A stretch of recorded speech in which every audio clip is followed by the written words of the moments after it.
Imagine those 19 hijackers with other weapons and other plans, this time armed by Saddam Hussein.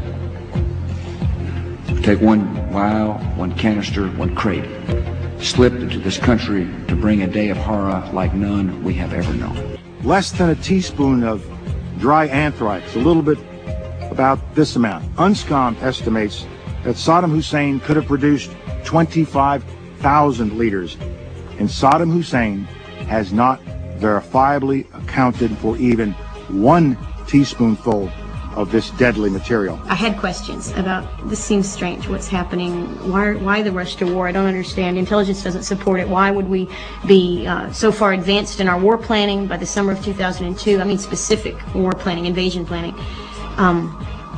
What's really going on here? Why are we doing this? It's obviously not for the reasons that they're hinting at. It should come as no surprise that the dollar is everything. The US dollar is the world's major currency. It accounts for approximately 2/3 of all the world's exchange reserves. Half the world's exports are done in dollars. All International Monetary Fund loans are made in dollars. And if you want to buy oil on the international market, the currency is the US dollar. But what would happen if some other currency threatened that position? With 12 countries already using it, and a further 15 waiting in the wings to convert to it, the euro is the fastest growing currency in the world. If the euro was to become the new international currency, the US might not take it lying down. I went to find Washington-based William Clark, an author and information analyst who believes that the conspiracy behind the Iraqi war is all about protecting the dollar. In the early 40s, the State Department did tell the President of the United States that it looks like Middle East has more oil than the United States, and so we need, they call it the greatest strategic prize, I think, in world history. Before this time, nearly all oil was produced by the US and sold for dollars.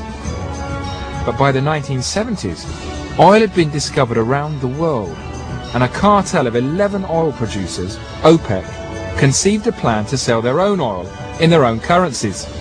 But the US had other ideas. The United States intervened secretly in 1973 when OPEC was evaluating this proposal to say, please don't do that. And they were talking to Saudi Arabia, the Crown Prince of Saudi Arabia, and say, why don't you sell these in dollars only? And they were working closely with the British on this. And we will, it's sort of a quid pro quo, we will protect you, we will sell you military arms, we'll keep you in power, as long as you keep selling oil in dollars. Even the CIA didn't know about it at first, neither did Congress. But after the fact, it was a fait accompli, it was done. So ever since then, for the last 31 years, the dollars that OPEC gets flows back to the Federal Reserve Bank of New York. That's where the problem lies. Since the agreement with OPEC, the Arab states have been controlling their own oil fields, but have still continued to sell their oil for US dollars. And where do the oil producers bank their dollars? America. It's called the petrodollar cycle. After the petrodollar recycling system was implemented, 70% of Saudi Arabia's entire wealth was in one account in the Federal Reserve of New York. And that implemented a system where we kept the Saudis in power, they got rich, and we had an unlimited credit card.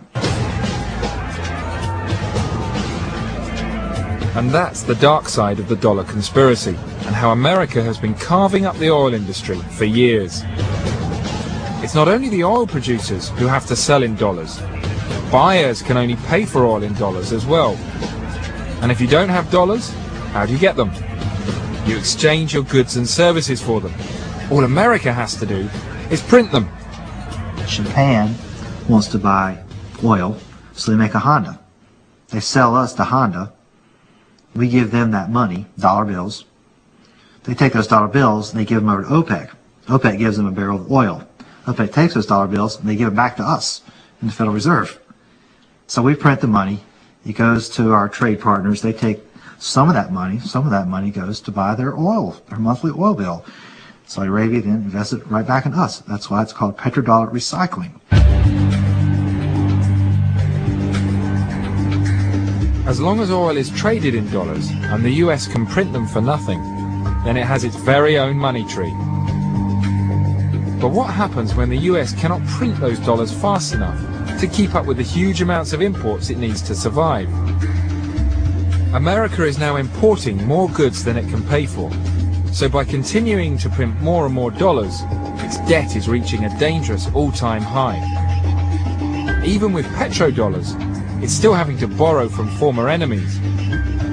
Some believe that the once mighty dollar is now under threat. One such man, who cannot be identified, agreed to meet me at a secret address in a downtown New York hotel. As a public servant, I'm prohibited from engaging in any political affairs, but I wanted to express my opinion about this very important subject. Just in the last year, 2005, the amount of foreign exchange reserves held by China has just exceeded the amount held by Japan. The amount of interest that was owed on previous debts of the United States is approaching $900 billion a year. China this year maybe has purchased roughly $200 billion of that. So if they stop buying, there might not be anybody to replace that $200 billion. So perhaps it's this dependence on dollars, generated by oil, that was the reason the US went into Iraq. The whole US position in the world relies on the petrodollar. And if that should change, it could be a reason for a conspiracy to go to war. If we have to play by the normal economic rules, we're going to have a normal-sized military, not a massive global military which is larger than the next 20 nations combined, which is what we have right now. So if the dollar loses its status as a world reserve currency, that is the pillar that underpins American supremacy, then the military pillar, which is the other pillar of American supremacy, will fall away as well. That supremacy is also reliant on the ordinary man and woman in the street continuing to buy in US dollars. It's American consumers who have unwittingly sown the seeds for this conspiracy. Americans are among the biggest spenders and the worst savers in the world. Buy now and pay later seems to be their motto. US national debt is now $7.7 trillion, and the entire debt of the whole country is an incredible $43 trillion. The average American now spends a record amount of their money just paying off the interest on all their loans. So if the petrodollar collapses and interest rates rise, the bubble will burst, and then the stage is set for national bankruptcy. There was a guy once named Saddam Hussein who said, you know, I'm kind of mad the United States bombing me, and Britain too, so I'm going to sell oil in the euros. He came out and said that in the fall of 2000. It's a big secret here in the United States. With the mighty dollar's position as the world #1 suddenly under threat, did a ripple of fear go through the Bush administration? From 2001 to the very beginning of the war, Iraq exported about 3.3 billion barrels of oil. We bought 2.5 of those billion. We bought 2/3 of the oil, but we had to pay in euros. We couldn't have the Federal Reserve. The Federal Reserve cannot print euros. So we have to sell GMs to Europe to get the euros, or whatever we sell to Europe for goods and services in order to get the euros to buy the oil from Iraq. So the petrodollar recycling system began to break down. So according to this theory, Saddam Hussein signed his own death warrant. President Bush had no choice if he wanted to save his country.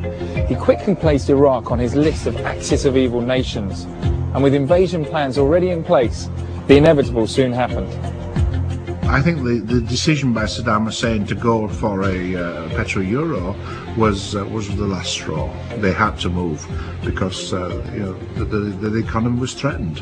And this is what you need to look at, the whole aspect of Middle Eastern oil. The economies of Europe, the economies of the United States, and the economy of Britain were threatened by Saddam Hussein's decision.